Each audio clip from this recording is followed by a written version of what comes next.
Știri de ultima oră.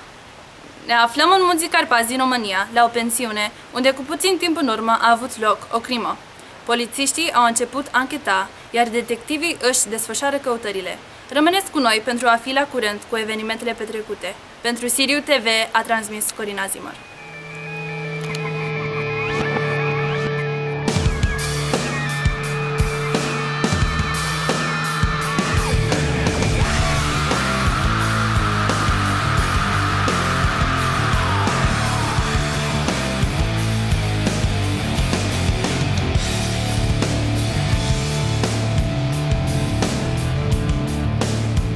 S-a întâmplat aici? Nu știu, nu este foarte clar. Se pare că o boală sau un microb s-a împrăștiat. Poftim? Dar noi să fim în regulă? Da, sunteți în siguranță. A afectat doar un grup de studenți. Atât timp când stați lângă ei, sunteți ok. Hai, ne ocupăm de treabă. Hei, ia priviți, un afiș de la Șobolani, în gunoi, și se pare că e ceva scris pe el. Rom 12 1 cu 2. S-ar putea să fie o oră sau o dată. Ar trebui dusă la laborator. Da, ok.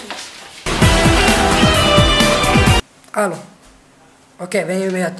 A sunat detectivul Paran, vrea să venim imediat pentru că avem niște cazuri noi de rezolvat. Ok, să mergem.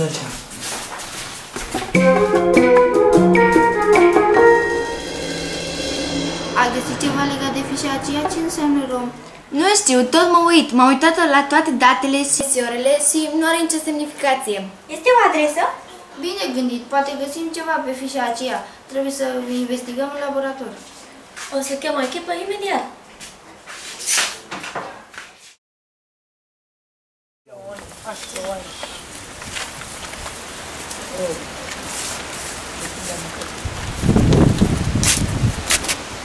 Mă bucur că ai venit. Care este problema? Problema mai degrabă o crimă. CD-urile mele au fost vândute foarte bine în ultimul timp, dar de când a fost problema, n-am mai vândut nimic. Despre ce CD anume vorbești? Cum se numește? Cea mai faimoasă trupă de rap, Șobolani. Ca și afișurile care le-am găsit în album. Păi da, și nici hainele mele nu se mai vând. Ce fel de haine? Păi, erau scurți, fosițe foarte scurte și scurți pe nume shorties. Scurții acestea erau foarte populari în această grupă și purtați. Ce ciudat. Ia te uită, ce este asta? Rom 12 1 cu 2. Lasă-mă să văd și eu. Este tot același semn care l-am și n-am loc.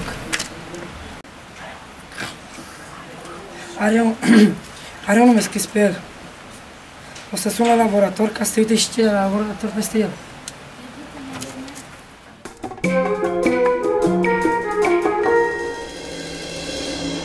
Adresa cu numele este Ion Creangă 12. Trebuie să mai investighez puțin. Îmi pare rău că nu v-am spus mai devreme. Despre ce ți-a spus? Ce a fost? Ei au găsit o fișă cu rom 12 1 cu 2 pe el. Asta devine din ce în ce mai serios. Trebuie să mai căutăm.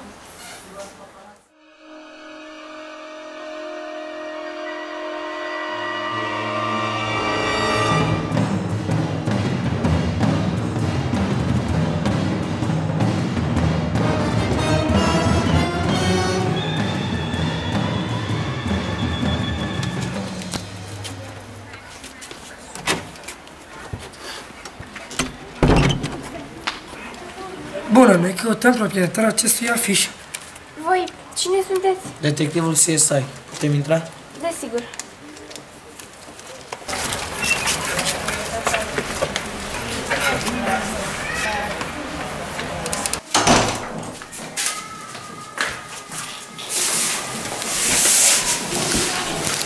Ăsta este numele prietenii noastre. Ea este una din oamenii schimbați. Ai observat ceva ciudat la ea din ultimul timp? Da, desigur, de câte ori înceta filmele noastre preferate, ea se ridica și ieșea din cameră. Este ca și cum nu este aceeași persoană. Nu uita de muzică. Muzică?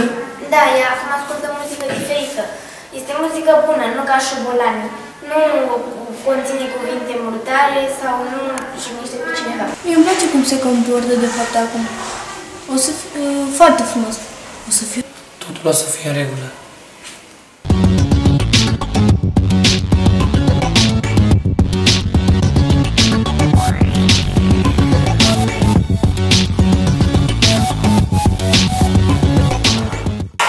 că am găsit ceva de a face cu Biblia.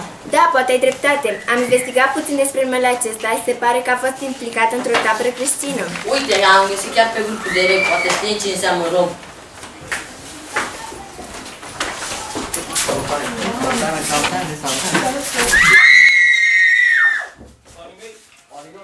Știți cumva ce înseamnă asta? Nu știu. Oare de ce ar da cineva jos de pe călător? Chiar nu știu. Uitați ce am găsit, numele acestui păstor de tabără creștină. Nu cred că s-a întâmplat acestor copii. Este un lucru rău. Ei nu ascultă muzică rea care le face mânie sau care provoacă gânduri murdare. Poartă niște haine decente și modeste. Ei se comportă mult mai frumos decât înainte. Și se pare că ei chiar iubesc pe cei din Zbudor. O să sun pe detectiv cu numele și adresa păstorului. Poate că el ne va ajuta să rezolvăm treaba asta.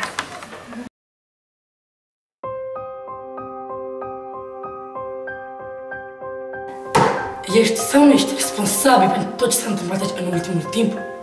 Nu știu despre ce vorbiți. Un grup de adolescenți au fost schimbați de când au mers în tabără. De ce? Responsabil de lucrul acesta nu sunt eu, ci el este. Deci recunoști că ai fost asta? O să ascultăm. Noi am studiat Psalmul 33, care spune că Dumnezeu prin puterea Lui a suflat stelele și le-a creat.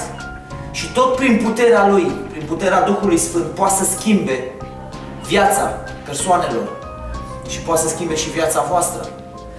Dumnezeu ne iubește și El vrea ca să exercite puterea Lui, ca să schimbe viețile noastre. Acum explică Rom 12:1-2. Capitolul 12 spune că Dumnezeu vrea să schimbe mentalitatea noastră prin pocăință. Și tot acolo spune că trebuie să murim față de păcat ca să trăim pentru Iisus Hristos. Și oricine crede în El poate să aibă viață veșnică. Dacă voi vreți să primiți darul acesta al lui Dumnezeu, care este Fiul Său Iisus Hristos, care de bună voie a murit pe cruce pentru păcatele noastre și a înviat a treia zi ca să ne salveze, dacă vreți să primiți ca Domn și Mântuitor, El poate să vă schimbe inimile și să vă fiți ai Lui. Dar noi o să putem să trăim? Da. Prin puterea lui Dumnezeu. Dumnezeu poate să vă schimbe viețile și Duhul Sfânt să vă dea o viață nouă. Vreți să faceți lucrul acesta? Minunat, hai să o facem. Haideți să ne vedem.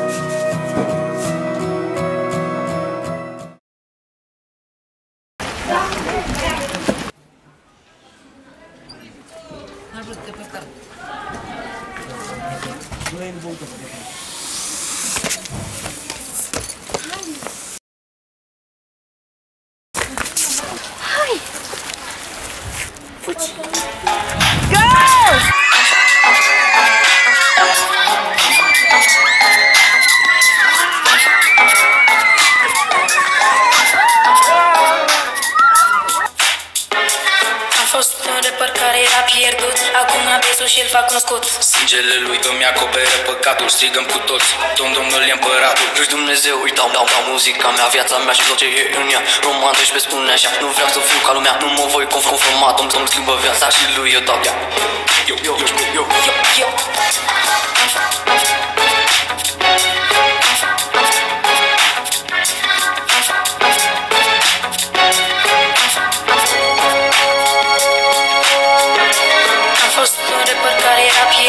Acum am văzut și îl fac cunoscut. Sângele lui îmi acoperă păcatul, strigăm cu toți, Domnul e împăratul. Lui Dumnezeu îi dau muzica mea, viața mea și tot ce e în ea. Roman 12 spune așa, nu vreau să fiu ca lumea, nu mă voi conforma, Domnul schimbă viața și lui eu dau ea.